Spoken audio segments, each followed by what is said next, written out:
All right. Okay. Our first story comes to us from Charles.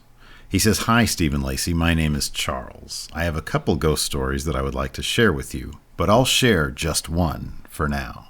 All right. One night around 2:30 in the morning, I was laying in bed, probably around the year 2012. Anyhow, I was laying there in bed with my lady friend at the time. She was asleep and I was up watching TV. I had made a joke like, quit hogging all the covers or something, and I heard a ha-ha in a deep voice and didn't think much about it. About 15 minutes later, a dark figure in the shape of a cowboy started drifting towards this giant bay window I have in the bedroom. And before it disappeared, it turned towards me, tipped its hat, and just disappeared. What? By far, one of the scariest moments in my life. Thank you for letting me share your story." Or comedic. Because I'd be like, what? Like, the fear would give way to equal parts confusion and He's like, humor. Like, did he say, "See you later, partner"? Who was this cowboy? Was it like a John Wayne type, a Clint Eastwood type? I need more information. Is this the ghost of the Marlboro Man right? who smoked his way into the afterlife? Could be. There's a lot of questions I have there. I like that he tipped his hat. I mean, at that point, you know that you're safe in his hands. I know. He's friendly.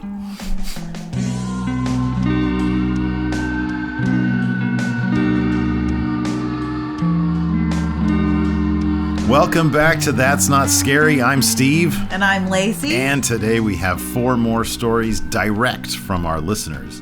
We have a lot of stories out there, man. We can't read them all on the show, but we sort of picked and chose our favorites. You chosen? Chosen our favorite. But before we get into the stories that we have lined up for today, we want to remind you that we can be found on the YouTube at youtube.com/that'snotscary. We can be found wherever audio podcasts can be found. So please leave us a rating, review, or a comment. We have 2 comments on Apple Podcasts right now and 18 ratings. Yay! We're getting there. So listen to this from Green Halo 42 says, "I listened to the first couple episodes. Lacey and Steve are great hosts. The stories are very cool and they make it entertaining. I'm looking forward to future shows." And then De Orange Mamba says, "Really like the vibe of this show." Yay! Look at that. So leave us a rating review. like it. We might read it here on the show if you leave us a comment. If you listen to this show, Lacey, what comment would you leave it on the Apple Podcast? I'd say that is the best. And I would do 5 stars. 5 stars. That is the best. Right. Good. That's what I would put. I'd say. Why wouldn't I? I'd say needs work. Oh, you 3 stars, needs work. Really? Has promised, needs work. That's your review. Please don't rate and review. I will. I'm going to do it right after this. I hope you guys do too. So we've also started a Discord. Right. We're old, so we don't really do technology well, but we do understand that Facebook is basically run by the devil. And, whoa, Steven. And all the kids love the Discord these days. So we've decided that is a great place where you can leave your stories. You can still email us if you want. However, there is a channel on our Discord. We will leave a link in the description to the Discord. Yep. There's a channel there. It's just called Your Ghost Stories. That's where we will also choose from your ghost stories. Yeah, so you can leave them there, or you can email us at that's not scary at Gmail. That's not scarypod at gmail.com. Are you primarily looking at the camera, or are you not? Yeah. Okay, I'll look at the camera too. We'll be like, because I didn't know if we were not acknowledging it. We were acknowledging it. See, that's what I'm talking about. Needs work. Needs work. We're figuring it out. I don't like my side view, so I'm trying not you're doing that? Okay. to stare at. Are you looking at the camera, though, or off camera? I don't know. I'm just looking. We also have an Instagram. Yeah, we have an Instagram as well. What's the address for that one? That's not scary pod. Instagram. Yeah. That's not scary pod. Correct. Okay, that sounds good. And we might, some of the stories, if we don't use them here on the show, maybe we'll still put them on the Instagram. Right now, it's like behind the scenes stuff, silly pictures. Maybe we'll use it to show more stories, like different ghost stories and stuff. So yeah, it's all a work in progress. We're sort of just like building stuff here at That's Not Scary. So hopefully you guys are all on board with that. You guys are on the ground floor. You are on the ground floor. We're figuring it all out. That's right. I've only been doing podcasting for 10 years, but I'm still learning stuff all the time. Anyways, let's get into the stories. What do you say? All right, let's do it. A good idea? Okay. Yeah. Let's take a moment while our dog itches. She has a cone on her because she messed up her eye. So she's just itching. Yeah. Sorry about that, everyone. Yeah. All right. So, anyways, let's move forward. Yeah. Our first, it probably won't be the first interruption we have here on the show. Our first story comes to us from Cliff Bridges, and it's a cautionary tale for potential renters. He says, "Hello, Stephen Lacey. Back in 2008, my girlfriend and I were working construction alongside her mom and dad. We always traveled around going from one job to another, so at this time we were working on a job just south of Houston, Texas on the Gulf Shore. We had been renting a beach house when Hurricane Ike hit. So needless to say, we had to look for a new place to live while we were now living out of a hotel because the beach house was demolished. We came across this house that no one had rented yet. So we called about it, talked to the owner, asked if it was okay because we had pets. We had a cat and a dog. He says he had a chocolate lab. Oh, that was like our turbo. We had a chocolate lab. He's the best boy. Yeah, now he's sitting on our little fireplace area. So the guy that owned the house said it was fine. So we met at the house to have a look at it. He told us to go on in and take a look. He did not go in to show us the place, which I thought was odd, but I didn't dwell on it. That is a huge red flag. Like, why is he not going in? Yeah. Why is he saying that you could go by yourself? You don't even know the place. Yeah, that's a good point, too. So, like, every time we've looked at houses or have watched Stath Lets Flats, it's the job of the person letting to go in and show you around. Show you where everything is. Like, that's weird. So it is weird for a guy just to say, I'm not going in there. Like, you can go in. No. I wonder what his face was like. If he was like, I don't know. He probably knew that wasn't going to go good. Anyway, so he says the house seemed nice enough until we got to the back of the house where there was one room at the end of the hallway that just gave off a weird vibe as soon as you looked at it. The closer you got to this room, the more you could tell something just wasn't right. I got within 2 feet of this room and I had to stop my dog. I had him by his leash. My dog was about 2 feet behind me and absolutely would not come closer no matter what I tried. He just wanted to get away from that room. It's like Gypsy when I had to take her to the vet, like every freaking week now with this stupid cone on her head. Anyway, she's not going in. She is not happy going to that vet, man. Nope.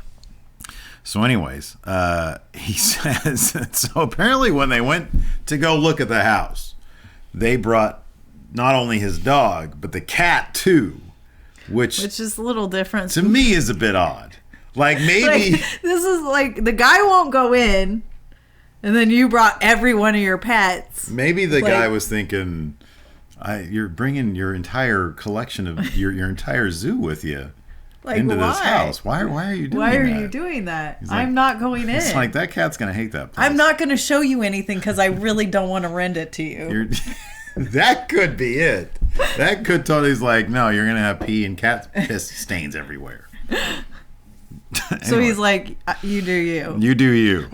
So anyways, he says the cat started giving off like a moaning growl. So that's cats freaky. have the weirdest noises. I know, but they're scary. They're like from the devil, like the noises. They're like cats and the guy that runs Facebook. They're both from the devil. No, cats are cute. I love them, but they're on today's show. They're like noises are like, oh my god. Oh.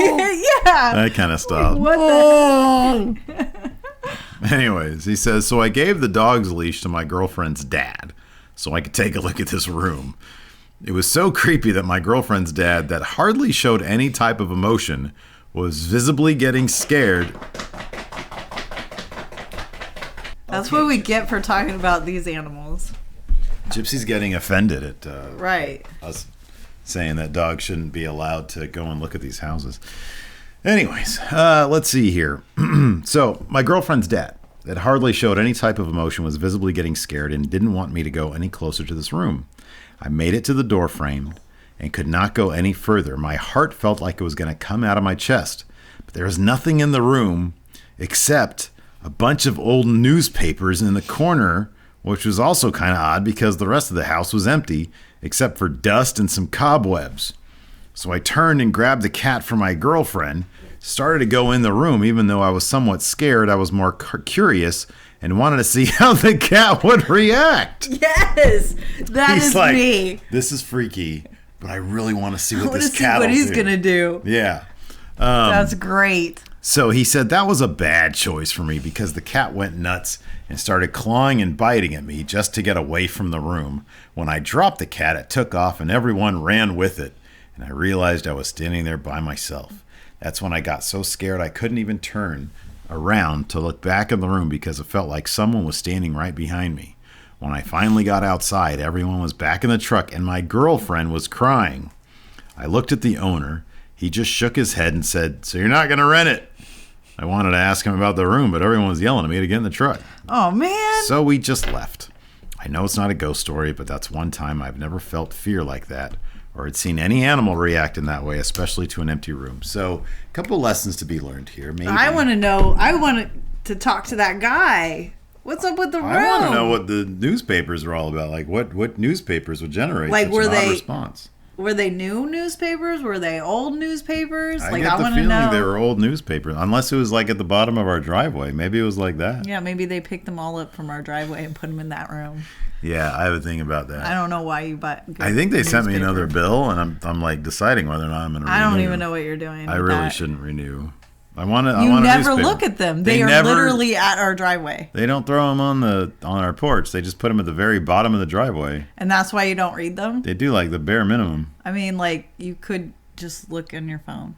I know, that's what I do anyways. I know. I like newspapers though. Anyway, so does he apparently. So does this guy. So I mean, I would just suggest to Cliff. I mean, I know this was over 10 years ago, but maybe he's learned since then, you know. I mean, a dog I can maybe see taking him in, but the cat, maybe he had to take one or the other, because if you just leave a dog and a cat in a truck, you can't leave them in the car. They might, unless they really, really get along. Yeah, but if it's hot, maybe that's why he brought them both in. Yeah, that's true. And he didn't know how long he was going to be. I can get that, but still. It's like a lot. I wonder if the girlfriend was crying because of the experience or because her dad was like, "Your boyfriend's an idiot for bringing us here." That's so mean, Steven. He brought us to this damn place with that cursed room and the renter who won't go in with us. And then she just cried. I know, Dad. Cliff is terrible. No, I don't know. Anyways, hopefully they're happy. Anyway. Hopefully it all worked out. He got scratched up by that damn cat. I know. That's my favorite part of the story is that he brought the cat. He's like, this cat's freaking out, but I want to see what he's going to do once we get in there. Okay, this is really cool. I'm leaving right now. Everybody ran away. Throws the cat in there. Shuts the door. Yeah, exactly. All right, here's a story from Erik Luna. Hey, Stephen Lacey. Here's a story that happened to me one year during a holiday vacation in Mexico. Ooh, Mexico. Yeah. My mom and dad are from a small town in Zacatecas, Mexico, called Longtenango, okay. Yeah. And every year in this town, it has various celebrations starting at the beginning of November for the Day of the Dead and ending a bit after January. Every year during December, we would go to celebrate with the family. One year, I had flown in with my mom around mid-December, but I had to leave early because I was starting school in early January. My parents were there with me, but they couldn't take me back because they had business to take care of in Mexico, or maybe they didn't want to cut their vacation short. My mom arranged for me to go back to Los Angeles with my uncle and cousin, who were leaving around 5 a.m. Seeing that the celebrations were still going on, I decided to go party a bit with my cousin before I went back to my uncle's house. At the time, I must have been 16 or so, and my cousin got me some beers as a send-off and then dropped me off. I arrived at my uncle's house, but he told me that my cousin who was going back to LA with us wasn't home yet and was still out partying. I was still a bit early, so I decided to read a Bob Marley book that I had with me. While reading, my cousin and his friends walked in. They saw the book and asked if I wanted to go smoke a bit. I said sure, because I needed some help to fall asleep. After this, I felt fine and still within my right mind. I went back to the room to try to get some sleep. This is where things took a sharp left turn. Okay, so before we continue, Yeah. I love that he's reading a Bob Marley book. And they said, you want to go smoke? He's like, on theme. Let's go do this. Okay, so now we have to ask, what was he smoking exactly? Continue the story. Okay. Well, I think we get it because it's like all themed. I don't think it was a cigarette. Right. Okay. So, I was on my side trying to sleep. I had a big blanket on and it was halfway covering my head. I heard my cousin say something, so I took the blanket off to get up to tell him to shut up and get some sleep. When I took the blanket off and stood up, at the foot of my bed, I saw a hooded figure holding something. I immediately went back down and put the blanket over my head. I started thinking, it's fine, it's nothing, you're just sleepy and on a good buzz. I took a deep breath and stuck my head out. I was looking straight up at the ceiling, and there, staring back at me, was a dark hooded figure holding what looked like a scythe with a weird wooden handle. Think of a Dementor from Harry Potter, just creepier. I froze. I wanted to put the blanket over my head again, but I couldn't move for a couple seconds. As the floating figure made its way closer to me, his skeletal-looking hand reached out to my face. My cousin moved, and the figure turned quickly away from me. I put the blanket over my head and stayed there for a good 30 minutes or so. I peeked out from under my blanket and I didn't see anything. I took the blanket off, I took a deep breath and stood up and looked at the direction of my cousin. He was sitting up in bed just staring at the wall. Above him was the hooded figure. Eesh. I immediately went back under the bed. I had been listening to blanket. Oh, I'm sorry. I immediately went under the blanket. I had been listening to the music earlier, so my MP3 player was next to me. I put the headphones on and I stayed under the blanket until my uncle knocked on the door to tell us to wake up. I didn't sleep at all until we were a couple hours out of town. I didn't bring it up to my cousin on the long car ride, nor did I want to. I only told a couple of people, but that was one of the scariest moments I've ever experienced.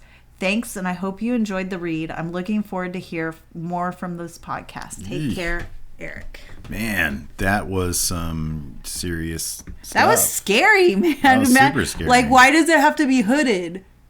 Yeah. And like, well, I couldn't even wearing a cowboy hat and like tip it. Yeah. Like, why does he have to have a scythe? Hey there, Erik. You might want to be careful. Like, that one was not with a friendly your drugs. ghost. Yeah. And like, he's just there hovering, and like he kept going cousin. under the blanket and then coming back up, and he's still there. Like, it's not going away. I'm curious. I mean, it's been a while, obviously. I mean, Erik is, I don't know how old Erik is now. What did he say? So I know he said he was like... He was 16. He was 16. Yeah. Yeah, I don't know how old he is now. But like, I wonder, like, would he not bring that up to his cousin now? Like, I wonder, did his cousin, like, he was staring at the wall or whatever, like, did he never look up and see it? Like, was he the only one that saw it? Like, I'm sure the cousin would have said something, though, if he saw it. Well, Erik didn't. He decided to not say anything. That's true. That's pretty crazy, though.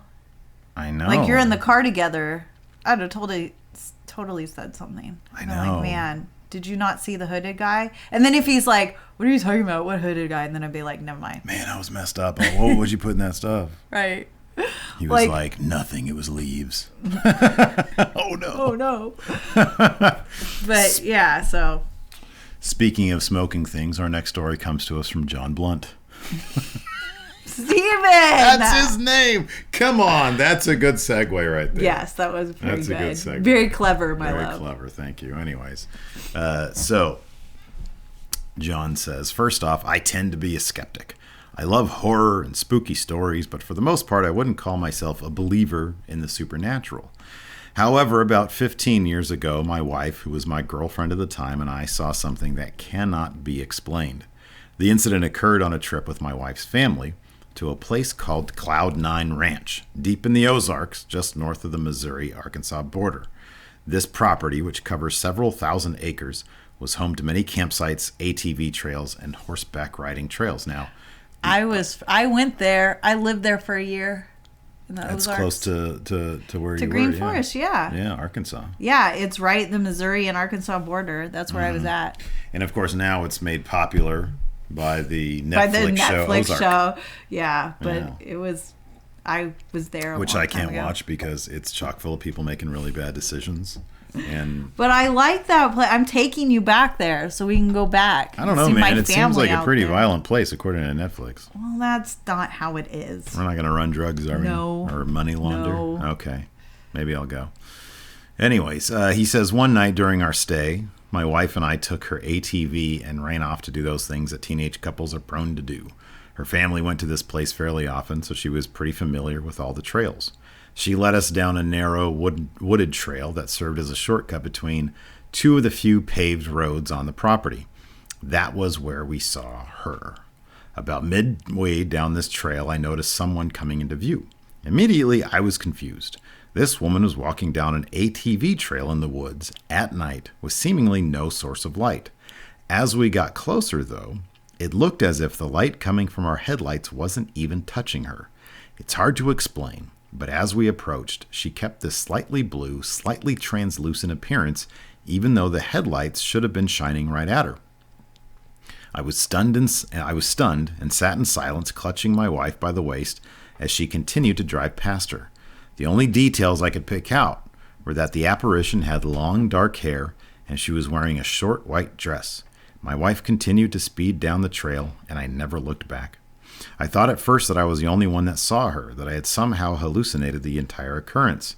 When we got to the end of the trail, though, my wife and I both had a collective freak-out moment as she saw the ghost as well. Steve's description of the ghost he saw inspired me to write in because, like his experience, I still can't explain what I saw. Was it a trick of the light with it being so dark down this wooded trail? If so, why was there a woman in a white dress walking down an ATV trail in the middle of the night with no flashlight? How do I explain the translucent appearance of her that both my wife and I recounted? Now, here's the thing. That's a super creepy story.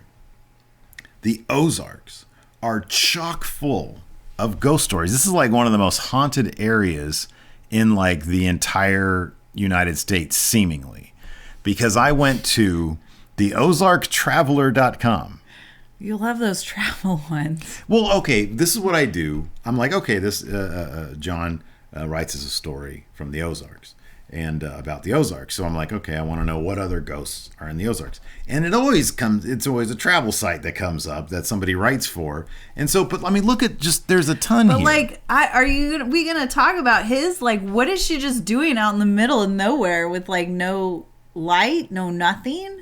This lady, I want to know her backstory. She's a ghost. Was she murdered back there? She's just wandering the area? Maybe she's one of the characters on Ozark that got killed, and then she showed up 15 years ago. But it's pretty crazy. I'd been freaked out. And his girlfriend saw I her wonder, too. like, why did they ask anybody about people, like, other sightings there on the trail? That's what I would have done, man. I would have been like, okay, so this is what I saw. Well, I wouldn't have said I saw it. I'd probably just be like inquiring to people around the area, like, hey. Yeah, but they were teenagers. They probably would have been like, oh, were you smoking some of that stuff that Eric Luna had? Really? Yeah. They'd be like, oh, no, I know Eric, yeah. It would be He told me it was leaves. It would be like friends, like, you know, teenagers as well. Mm-hmm. We'd be like, hey, have you heard anything? Because I used to hear stories all the time when I would be there, like. Really? Ghost stories? Yeah, like kids, like laughing in the middle because there's like a schoolhouse and you can hear like the kids laughing. It like burnt down and you can still hear like kids laughing and playing in the middle of the night. Did you like, ever hear that? I never heard it, but like that was the story that was out. How close were you to Prairie Grove Battlefield? Look, Fayetteville. Okay, there you go. We used to go to Fayetteville. So there. What about this? And Eureka Springs. We used to go there. See, and Branson. You're talking crap about my travel sites, and then you're like looking at it, and you're like, "This is amazing." Well, I've been to all those places. Okay, do you know about the 1886 Crescent Hotel in Eureka Springs? It's the best known haunted hotel in town. You should know about it. I don't know, but it was like we went there and there was places and we'd go and it was like it's old and creepy. There are caves and springs. But we didn't do all that. Like I was just with my family. How about this in Fayetteville, Tilly Willie Bridge and like auto we're wreck. gonna go there. Yeah. We're gonna go do those. We're gonna do all these now. We're gonna go now? Yeah. We can't go now, it's pandemic. Well, I mean when everything opens up. We're going to Fayetteville. We're gonna go to Arkansas. Okay. A Tilly Willie Bridge, an auto wreck caused a family's demise. Their ghosts still seen wandering there, leaving handprints on car windows when it's foggy. Ooh. The Arkansas Air Museum, specters in the library and other areas of the museum often reported. This is from the OzarkTraveler.com. Carnal Hall, U of A. Some former students just can't bear to leave the Razorbacks. The dorm is said to have ghostly occupants. Oh, man. Look Ghost Mountain. Southeast of town, a man threw his wife and baby down the well, and on full moon nights they wail. Aww. You'll have to ask a local how to find the place. That's cool. I like it. Yeah. North Central Arkansas Ozarks, an authentic East Calico Historical District, a.k.a. Pepper Sauce Bottoms. That's a great name. An authentic ghost town inside the city limits of the currently active community of Calico Rock. Yeah, dude, there's like tons. That's where we're going. We're going to do an episode there, a couple of them. Branson. How about that? Branson, Missouri. An actor from last century wanders the city. A Civil War soldier flees at the Shepherd of the Hills Amphitheater. Guided ghost tour downtown. The Titanic Museum. Wow. Nolan Road has child ghosts. Jeez. We're doing it. That's rough. Yeah. Well, where does that lady fit into all that here? I don't know. I don't know where he was in the Ozarks. Doesn't say. So, yeah. Pretty big swath of town. All right. So we have one last story. This one should appeal to friendos, people who are here from the Going In Raw podcast. Right. Or even Friendoville. If you know what I do, then, I mean, yeah, I want to grow this outside. I want people to be like, oh, wow, I discovered you through looking for ghost stories. Yeah, I know. So hopefully you've done that. But of course, this one comes to us from Brandon. And Brandon is one of the friendos from Going In Raw. And he has a story about Chris Benoit and his search for Chris Benoit. So basically, he sent in an audio file, which we love. So yes, we love that. So we're going to run that in just a second, but I wanted to preface it with the story of Chris Benoit. Yeah. It's real, it's sad, it's super tragic, and it changed the world of professional wrestling forever. So Chris Benoit was a pretty popular wrestler who in 2009, I want to say, murdered his wife and child in their home in Fayetteville, Georgia. And it was a huge, shocking thing. And you can see there's a documentary. There's actually, I think, multiple documentaries about it. There's a Dark Side of the Ring, I think like a two-parter. It's from the Vice TV channel. That's horrible. And I think there's like links to it on YouTube. You can see it there. And he was a guy who, you know, in wrestling, it takes a massive toll on the body. It takes a huge toll on the mind. This guy in particular was a very intense individual when it came to his work ethic. Just in general, it seemed like a pretty intense guy. Everybody said he was a very nice guy. He was a gentle soul, but something wasn't right with him, and it could have been any number of things. It could have been, CTE, which is like basically brain damage from, back in the day. They're much more careful these days, and they're much more like aware of aware of what, shots to the head can do to you. Back in the day, I mean, even in 2009, people were aware. It just, by and large, like, it was whatever. If you're a tough guy, you go out there and you be tough. Right. And so, Chris Benoit, one of his finishing moves, one of his big moves that he did, was a flying headbutt, where he'd launch himself off the top of the turnbuckle, and he'd come crashing down, and his head would hit you, and then he'd get the victory. He was a former champion. Sounds like not safe. Yeah, no, it's definitely not. So yeah, he was a very intense individual. And according to his surviving family, mainly his wife's sister talked about this on a podcast with wrestler Chris Jericho. Said the pressure of being champion, because he was champion in a couple different places, but most notably in the WWE. The pressure of being a guy on top, he took very seriously. And he was a very intense guy. And before he died, because he ended up killing himself, one of his best friends in the industry died as well, Eddie Guerrero. His was a heart failure. Those guys would bulk up, and you'd use certain substances that, were not good for you, besides making you all huge and stuff. And it was a really, really sad situation. The child was like 9 years old or 10 years old or something like that. And it was an absolutely tragic situation, and it caused, a huge spotlight to be placed on the WWE and professional wrestling. And, WWE had to basically change the way they did a lot of things, including most notably instituting a wellness policy, which they would randomly test people. And I like to think that's good. I mean, that at least a good change. Yeah. I mean, after that happened, the instances of wrestlers dying young, of wrestlers, going down sort of a darker path, definitely swung down. Like these days, it's more likely that they take care of themselves. They look better. They look healthier. They're not all like jacked to the gills. Right. And so, while performance enhancing drugs aren't completely, gone, they do seem to be less pervasive in the industry. Well, that's good. So we will get into Brandon's story right now. He sent us an audio file, and he's going to take you down a pretty scary road trying to pay some tribute to Chris Benoit. I mean, Chris Benoit, what he did was a monstrous thing. He was much loved before that because of how great he was in the ring. He was a terrific wrestler. He's persona non grata now in the WWE. They've erased every sort of, like, you can see his matches on the WWE network, but like his name, like if you try to search it, it doesn't come up. So you have to know where to look to find him. Right. Brandon was bored one night and wanted to go see Chris Benoit's house. So let's hear what he has to say. Hi, Steve. Hi, Lacey. So, my name's the man from out west, or Brandon. So, here's my story.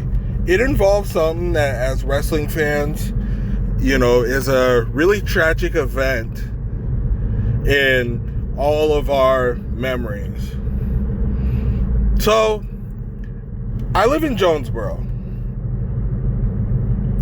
And for those who don't know, Jonesboro is literally not even 10 minutes away from Fayetteville, where the Benoit tragedy took place.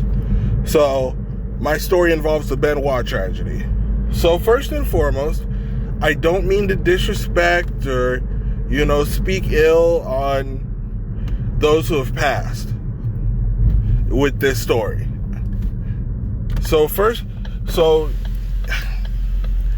In 2013, I moved to Georgia, and I didn't have work when I moved. It was kind of something along the lines of, I just said, you know what, I'm tired of residing where I currently am. I want something new. My mom's in Georgia. She'd love to have me reside over here. Let's give it a try. So I give it a shot, and bada bing, bada boom, here I am in Jonesboro. And one night, one night I was home by myself. My family had gone out of town. They were for some event. So I'm home. I have the car to myself. I have the houses to myself, excuse me. I can do whatever I please. So I look around looking for things to do. I've already gone through the whole eating junk food on the couch, watching movies, playing video games till the wee hours of the morning. I've already gone through all that. So then I tell myself, I'm in a small town. I don't know anybody. What can I do? And it pops into my mind a late night trip to Walmart. Maybe that'll help me. Help me come up with something to do. So I make the trip, go in, buy a Coke and a candy bar, and get back out and get into the car. And this is going to be a factor into the story, so I'll explain a portion of it. At the time, I'm driving a early 2000 BMW SUV. It's an X5, and for those who know, it's one of those vehicles where it's got like those incredibly bright headlights. I mean, these things are like the ones where it burns your eyes even just by the reflection off of your rear view mirror when the car is behind you.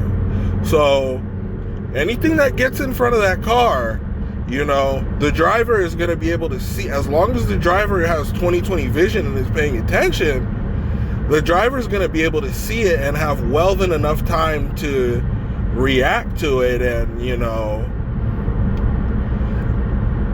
protect it, do something. So I get back into the car and I'm sitting there thinking, and it hits me all in a rush. It's like Chris Benoit lived in Fayetteville, and the house where his house is in Fayetteville. So, I'm thinking to myself, I want to let me go see the house. I had no intention of trespassing, breaking in, doing anything that I shouldn't be doing. I just wanted to see, maybe say a prayer, from the street, it was kind of my way to kind of honor his work as a performer. He's one of,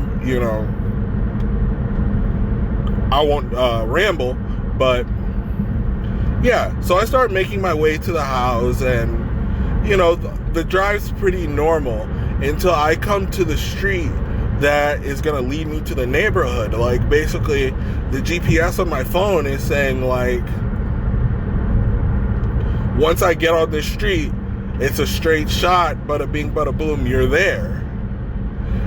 Now I'm sitting under the glow of this street, and it's like the street, looking down the street itself, it's pitch black. Like, you can't even see 50, 60 feet down the street. There's even with the headlights, it's like somebody has put up like just a wall of straight darkness. So I'm a little creeped out by that, but I say, all right, what the heck? And I make the drive down the street. I'm driving, and the first few feet down the street, like the first little bit down the street, there's just some houses hidden there, nothing really going on, nothing too crazy. But I'm noticing, as I begin to pass these different neighborhoods leading up to his, it was a good 9 miles down the road. Just to give you guys some semblance of how long I was on this road, and I'm not going too fast at the time. So as I'm passing all these different neighborhoods, I'm noticing that a car is coming out of will come out of one neighborhood, follow me at one distance, and then once it reaches the next neighborhood, it'll enter that neighborhood, and another car will come out and take its place. One car may follow me super far, like just beyond my line of sight, where I barely can see the car. And then one may follow me and be right on my butt. Like if I stop, this car's gonna rear end me. But the weird thing about this car, and like I said, remember I told you the car I was driving had really bright headlights? No matter what, even when the car was like right on my tail, we'd go under street lights, and all I could see of these cars were just headlights. And I'm a car guy, so I can identify just about any car by headlights alone. And it's not like there wasn't bad weather, so visibility was very clear, so there's no reason why I shouldn't be able to see more of this car in the dark. All I can see is headlights. So I get to that keeps happening, and I'm kind of weirded out by it. At the time I'd never had like a paranormal experience, so I'm kind of like, I'm still a skeptic of it all. I'm thinking there's some logical explanation for this. So eventually I make it to his neighborhood, and at his neighborhood they have it's a structure. It looks like a guard tower, but literally nobody's there. Like, if you look inside, you can see that literally it doesn't even have like a paved floor. It's literally just dirt, so it's made to think like there's going to be some sort of security guard there, but there's no security guard. So I enter the neighborhood, and from what I had seen on the internet, that the way the neighborhood is shaped, it's shaped like the letter F. So the first portion, like where you have those two lines that extend outward, that is paved. There's 2 paved roads in the neighborhood, and then if you don't go down those paved roads and you continue straight, it'll enter onto a dirt road, and Benoit's house is on a dirt road, is at the very end on the dirt road. It's like described as a neighborhood within a neighborhood, if you will. So I enter the neighborhood, I pass that first street, I passed the second street, and as I passed the second street, I remember I was going slow enough to where I could look down the street and see what's going on. Both streets, they look very normal, bunch of cars out, people have their decorative lights on, all the houses look nice. So the second street I pass, and again, I notice there's a car, flips its, literally, this car, the lights pop up in the middle of the street. Not like somebody was backing out or anything. Again, mind you, there's a bunch of lighting in this neighborhood, mind you. So there's no reason why you shouldn't be able to see, even if you backed out without your headlights on, a car, anything that a car does. So I see this car, set of headlights pop up in the middle of that street, and it comes down the street, and they turn, and the car is right on my behind. So I'm thinking the car's following me, basically. So I keep going, I get to the dirt road.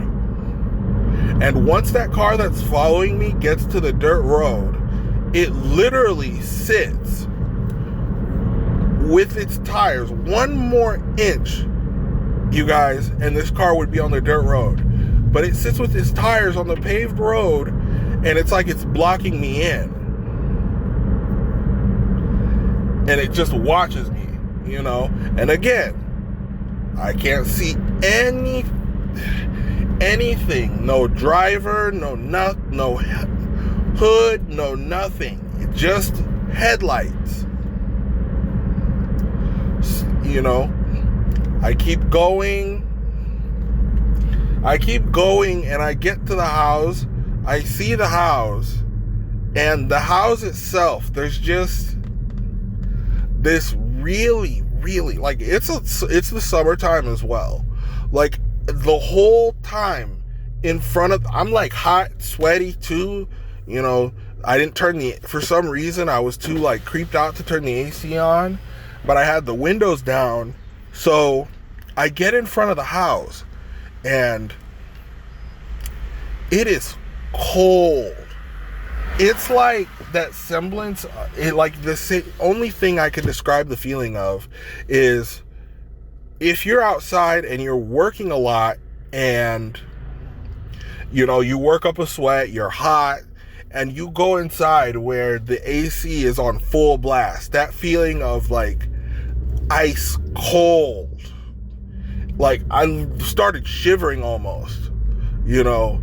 And the house is like, the house is way far back. You can see it from the street, but you know, it'd be a long walk from the street to the house. But it's still ice cold. Like, I could see my breath. So I sit in front of the house for maybe not even 5 minutes, start making my way back to the paved road, and lo and behold, the car that I told you guys about, where all you can see is the headlights, still there. So I keep getting closer and closer to the car, and I'm like, okay, you know, it's gut check time. I'm going to see something, you know, I'm going to see something.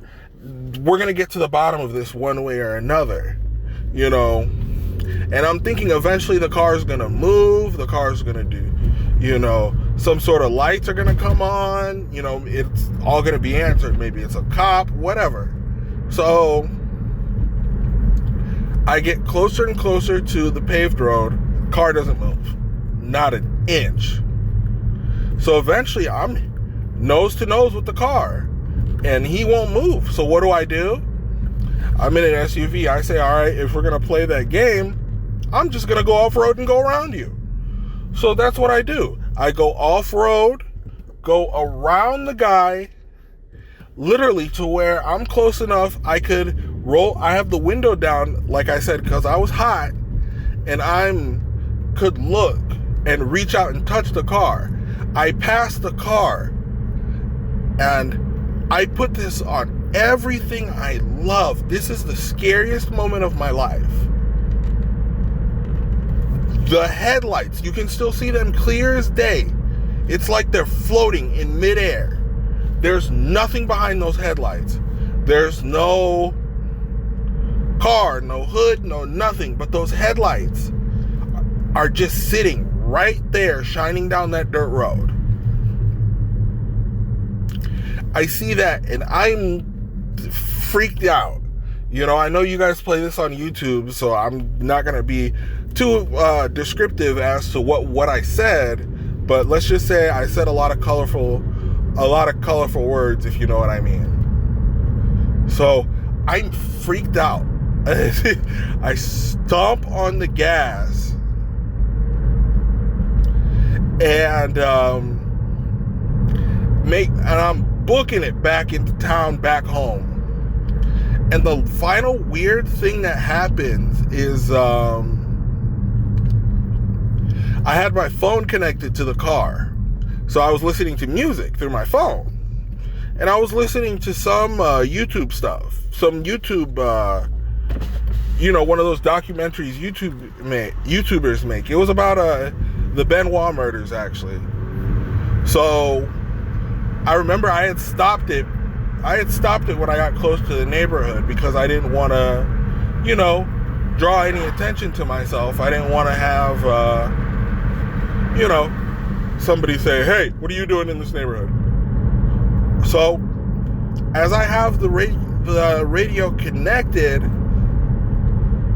out of nowhere, the minute I leave the neighborhood, somehow my phone started playing on its own, and it picked a random video, and literally I remembered literally jumping, because all you hear is like JR's like excited voice of saying, "My God, it's Benoit," and I'm like, no, we're like, we're not doing this. Like, after that moment,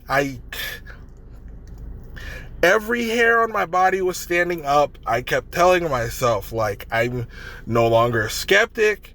Ghosts are as real as you and I. Wow. That was my ghost.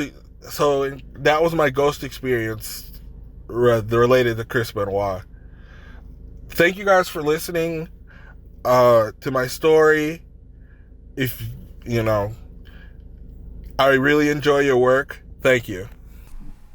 Thank you, Brandon. That was crazy. That's pretty creepy, man. A car with no headlight. I mean, I wonder if there was a Benoit thing, but then there was a car with no car that was following him. Just lights. Some headlights. Like, that's freaky. Like, what? Where is that coming from? It's creepy to be driving around. Number one, it's creepy to be outside at night in the first place. Right. It's terrifying. Yep. Because that's when I think ghosts are most prevalent. Whenever Exactly. I walk Gypsy and it's like past sundown, I'm automatically pretty scared. I go to the school, it's well lit still. I don't know what's going to happen to me. You never know. Right. But driving around in unfamiliar territory, and then and it sounds like it's like very, like, it didn't have any lights out there or anything, so it's all dark. That's freaky. So yeah, and then there's this weird car. So or no car, and it's a non-car. Yeah. But you think it's following you at first, like, I don't know. That's pretty crazy. So what's the lesson to be learned there? Just, stick to going to Walmart and go back home. Yeah, exactly. I do like that, he's like, I'm going to go to Walmart. Nothing to do. Going to go to Walmart. I'm going to go to Walmart. That's the best. Go get some foodies. Go get some munchies. Yeah. Absolutely. Maybe hang out with Erik Luna. Right. Exactly. Anyways, that's going to do it for us here at That's Not Scary. I want to say thanks to everybody for submitting your stories. You can drop your stories in our new Discord. Look at this. Look at the Ozark chart. Look at the creepy ghost right there. That's pretty creepy. Yeah, dude.